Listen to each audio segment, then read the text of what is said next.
Good morning. Well, you don't know it's morning. And welcome to Braitman Studio. We're glad to have you here again. Today we're talking about after we did our simple first coat on this painting. It's a simple painting. So we're going to have color mixing for the simple painting. So that means we really become specific with our palette control. And in this case, it's all going to be variations of red and dirty orange to the violet. So the trick, here's my palette, and I'll go over the colors with you very briefly. This is a very inexpensive Van Gogh Phthalo blue. This is again a very inexpensive magenta, Winton magenta. This is a Van Gogh violet. This is a Van Gogh Azo Red Deep. This is a Utrecht Cad Orange. This is a Utrecht Cad Red Light. This is a Utrecht Cad Yellow Medium. This is a Williamsburg Transparent Yellow Oxide. This is a Williamsburg Italian Raw Umber, Utrecht Ultramarine Blue, and Utrecht Burnt Sienna, and Utrecht White. I'm going to use the Utrecht Burnt Sienna and Utrecht Ultramarine Blue to make my mixed black. And I do that with I find my darkest dark anytime I start to paint. And I use that as kind of a warm-up to get myself at the darkest dark I can get. And usually I'll call this a mixed black. And the reason I like a translucent mixed black is that it tends to mix to prettier colors. So this is my translucent mixed black. And I'm just going to take the Azo Red Deep and a little bit of the magenta and get it darkened with that mixed black. And then I'm going to hold it up to the painting and see that it's about the right value for my dark. So in this case, it's a little too dark for this, but it's got the right value. I'm going to use my darkest red now at this point and take some Utrecht White, and I'm going to use a variation of that for my brightest bright. So again, I'll hold it up here and look at it and go, you know, this is a very pure color. It still has to be mixed down more greatly. So this is my mixed black with white in it, so I'm just going to use it to mix this color out of its purity. So as I've dumbed this color down, I've started to compromise it. I complicated it with that gray, and it still was too pure, too magenta. So I added some of the transparent yellow oxide and just a touch of the orange to warm it up a little bit. And so now the color and the value are going to be pretty good for this area of the painting.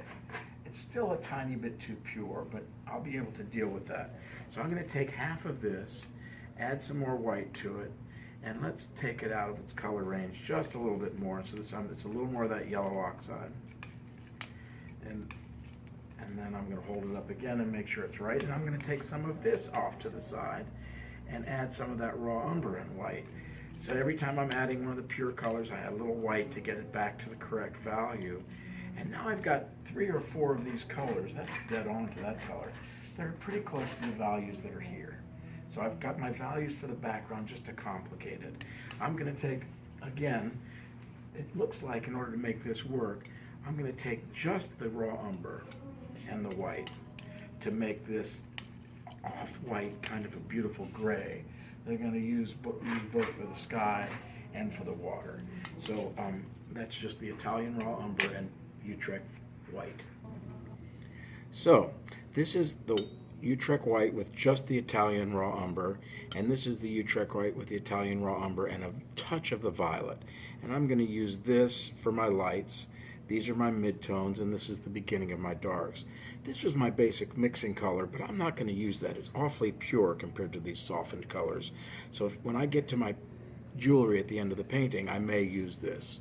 And that's the color mixing for everything past the subject. I'll do a whole separate palette for everything in the subject and forward. But right now that gives me all the colors from here back. Since you couldn't see what I was talking about, those colors on the palette are all the colors I'm going to need for this point in space back in the distance. The colors I'm going to need for this point in space forward, including the subject tree in the foreground, we'll get to after I get this painted.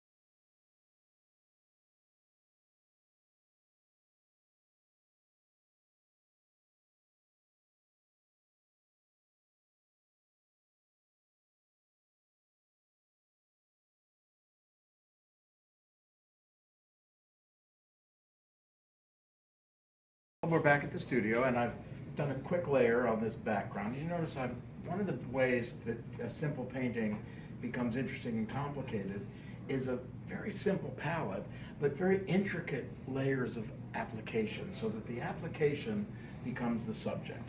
And part of the reason I sped that up is I want you to see how many small strokes, how many times I revisited an area, how I looked at the painting as an interesting form rather than a tree or a water or anything. I was really looking at interest in each of these areas.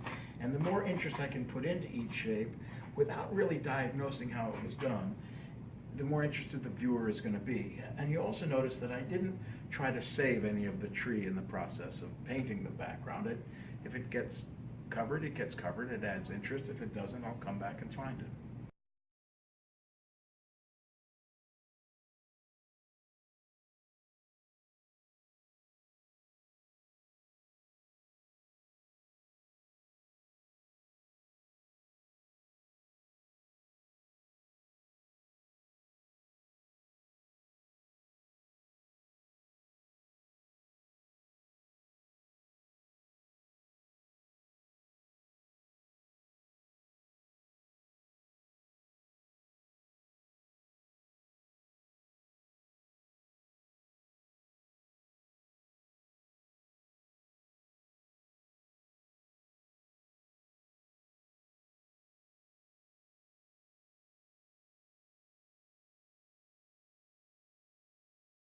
So I've already put a coat on the tree and the background. I just started to come and clean up a little bit back in these spaces here, and I'll have to come back into the sky. But I want you to come up close and look at the surface of this. And this is just the second coat through. So the color and value are relatively simple, but it's the application that makes this interesting. So when you're doing a simple painting, the color mixing is very complicated, and all the colors seem to be very closely related with tiny little shifts in value and in color mostly. There's bigger shifts in value because the value is doing the biggest work. And then I'm finding interesting ways to apply the paint. So I use squeegees and sprayers, brushes, knives, and I'm putting in, if you look at this powder, to make the paint a little stiffer in some areas, I will take, it's called French talc, and I will mix it with the paint. So it has a slightly different viscosity, and it's still not affecting the quality of the paint in any way or its color. It's an inert material, but it allows me to put on a more viscous layer of paint and give it a different surface. And that's really something that I like to do at this stage of the painting to help separate and find interest in the forms.